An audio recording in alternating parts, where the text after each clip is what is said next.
This is 4.7, number 15. It says a population of 20 deer are introduced into a wildlife sanctuary. It is estimated that the sanctuary can sustain up to 200 deer. Absent constraints, the population would grow by 20% per year. And there's a formula in the book that I believe should have worked for this problem, which is this one. But I, again, frustrated myself because I was working this several times trying to come up with it. I believe part of this is coming up with a different B to make this work, but the book really doesn't go into this. So let me see, can I erase this? See if I can select this. Yeah, I'm just gonna get rid of that, because when I looked at the coding in the book and the online homework part and how they coded the problem, I mean literally computer coding, this is what they came up with. The population for n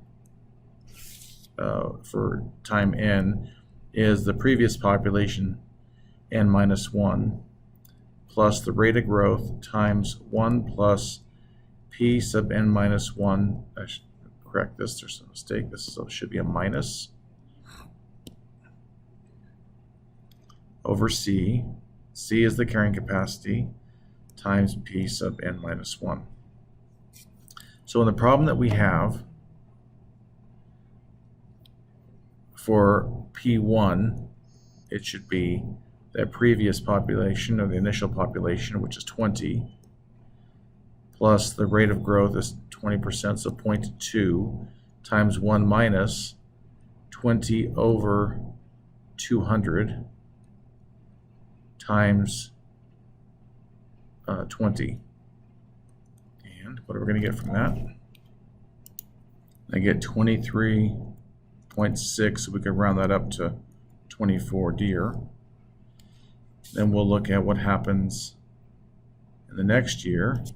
So our population for the second year is going to be that previous population of 23.6 plus 0.2 times 1 minus 23.6 divided by 200 times 23.6. And that population will be 27.76, and that would round to be 28 deer. So that's what I come up with. Hope that helps.